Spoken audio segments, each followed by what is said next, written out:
Economias desenvolvidas ou emergentes. O que define a riqueza de um país? É possível a uma economia emergente como o Brasil romper com o subdesenvolvimentismo? Saiba como os diversos países do mundo são considerados, conforme seus respectivos níveis de riqueza. Desde os acordos de Bretton Woods em 1944, a economia mundial passou a ser classificada de acordo com o critério das riquezas nacionais. Para isso, houve a criação de organismos que fazem essa medição, tal como o Fundo Monetário Internacional, FMI, e do Banco Mundial, os quais definiram critérios e conceitos do que vem a ser uma economia desenvolvida. De outras, lidas por essas mesmas entidades, como emergentes. Foi a partir de Bretton Woods que conceitos de medição das riquezas nacionais, através do PIB, Produto Interno Bruto, de inflação e balanço de pagamentos, saldo entre a entrada e a saída de moeda estrangeira de uma economia, foram introduzidos, tanto para classificar as economias, quanto para mensurar ou aferir o desempenho das distintas atividades econômicas nacionais. Também foi em Bretton Woods que o dólar passou a ter status de reserva global de valor e moeda de referência para transações internacionais.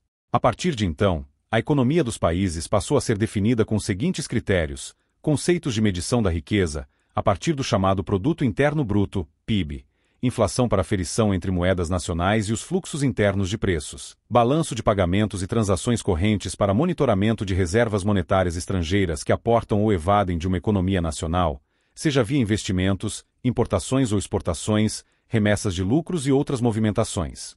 Nesse sentido, as economias nacionais passaram a ser classificadas do seguinte modo: Primeiro mundo, para países capitalistas considerados desenvolvidos, industrializados e com PIB per capita acima de $35.000, em valores atuais. Segundo mundo, países comunistas ou socialistas. Terceiro mundo, países de economias capitalistas pobres, em desenvolvimento, baixo nível de industrialização ou dependente de tecnologias industriais de outros países mais avançados, e PIB per capita ao redor de $20.000 e $10.000, em valores atuais.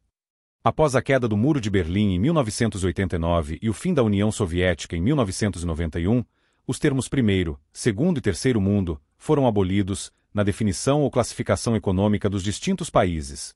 Isso se deu pelo fato de o bloco de nações de segundo mundo deixar de existir, já que oficialmente eles faziam parte do bloco socialista. Desse modo, as economias globais passaram a ser definidas entre desenvolvidas e em desenvolvimento, ainda dentro do mesmo critério, do FMI e do Banco Mundial, de PIB per capita, e também, pelo PIB paridade por poder de compra, o PPC. Hoje as economias são divididas entre desenvolvidas e emergentes. Economia brasileira. A economia do Brasil, por mais robusta que seja diante de seus pares latinos e outros países similares, ainda é considerada emergente, de acordo com avaliações de entidades internacionais como o Fundo Monetário Internacional, FMI e o Banco Mundial. De fato, o Brasil, mesmo tendo fortes características de país desenvolvido, ainda carrega o estigma do subdesenvolvimentismo, principalmente em seus aspectos sociais.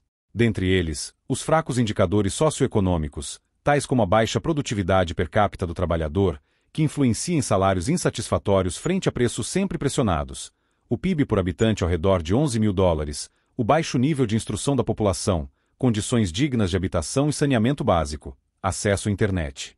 Os baixos índices de crescimento econômico, elevada dependência de exportações pautadas em commodities agrícolas ou produtos primários sem valor agregado, além da dependência tecnológica de países mais avançados, fazem de uma economia como a do Brasil um bom exemplo de veículos que patina suas rodas no atoleiro, sem conseguir sair do lugar. É possível um país ascender da condição de economia emergente para desenvolvida? A possibilidade de um país algum dia se tornar uma economia considerada desenvolvida depende da visão de mundo ao redor da abordagem dos economistas com relação a esse tema. Para boa parte dos especialistas de tendências mais liberais, essencialmente economistas brasileiros, é praticamente impossível para qualquer economia emergente chegar ao patamar de desenvolvida. Já o alemão, Robin Brooks, um economista conhecido por ser muito otimista com relação ao Brasil, chegando a afirmar que o nosso país pode se tornar a Suíça da América Latina, e que, portanto, diz que sim, no caso do Brasil, isso é algo que pode ser possível. Contudo, Brooks também tem manifestado um pouco de apreensão em relação aos últimos números da economia brasileira. Apesar de o governo celebrar um possível crescimento do PIB de 3,7% em 2024, ele se manifesta apreensivo com a desvalorização do real em cerca de 27%. Brookes ainda alerta que o ataque especulativo contra o real serviria de alerta para o euro.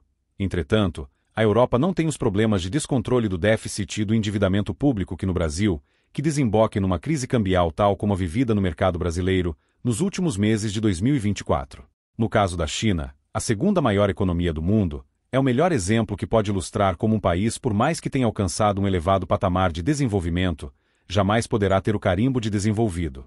Algo que sugere um certo controle da parte de entidades como o FMI, o Banco Mundial e a OCDE, onde as economias desenvolvidas tradicionais em que são sediadas, que procuram determinar critérios que somente elas seriam capazes de alcançar e manter, e que nenhum outro país teria tais condições. No Brasil, certamente o principal desafio se dá pela redução das desigualdades sociais e que passa por maciços investimentos na melhora gradual e contínua dos níveis de instrução da população brasileira que, por sua vez, melhoraria também os níveis de produtividade da população no trabalho.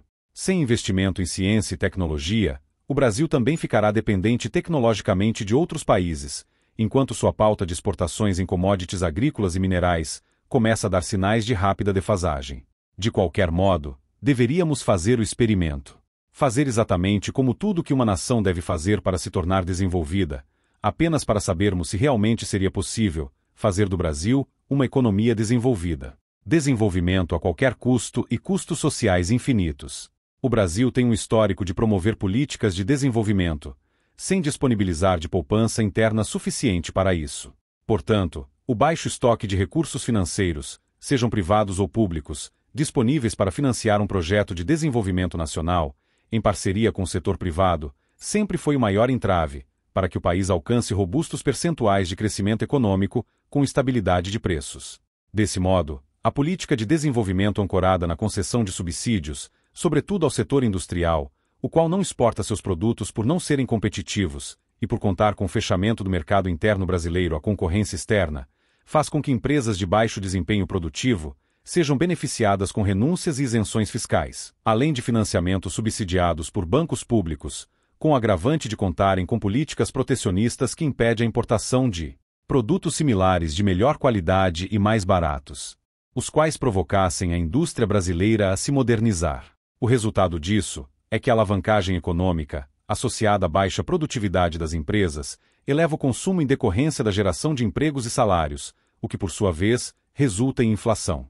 Tudo isso porque o setor produtivo brasileiro entende que produzir pouco, para uma demanda sempre pressionada, eleva artificialmente seus lucros, enquanto se beneficiam de incentivos fiscais, além de repassar o custo tributário qual seria de sua responsabilidade aos consumidores de seus produtos e serviços. O lobby das empresas em busca de privilégios tributários é o maior responsável pelo aumento da carga tributária que recai sobre o consumo, ocasionando numa situação típica de privatização dos lucros e socialização dos prejuízos, ou ainda, na ideia liberal de que não existe almoço grátis, uma vez que sempre alguém pagará por ele, no lugar daqueles que se beneficiam, no caso os mais pobres, pelo privilégio tributário dos mais ricos. Sem mencionar ainda que justamente em razão do baixo estoque de poupança interna disponível para o financiamento de um Programa Nacional de Desenvolvimento Sustentável, do ponto de vista econômico, acaba por agravar a situação das contas do governo brasileiro com a elevação dos percentuais de déficit e do endividamento público, o que por sua vez elevam os juros. Nesse sentido, sem uma justa redistribuição tributária, onde a regressividade proporcional às rendas ao pagamento de impostos não comprometa o custo de vida dos mais pobres, os quais de fato pagam pelos incentivos e renúncias tributárias concedidas pelo governo aos mais ricos, em nome de políticas de estímulo ao desenvolvimento econômico, jamais teremos níveis seguros de crescimento do PIB, com inflação controlada por mais de 2 ou 3 décadas, capaz de fazer o Brasil se tornar um país desenvolvido de fato.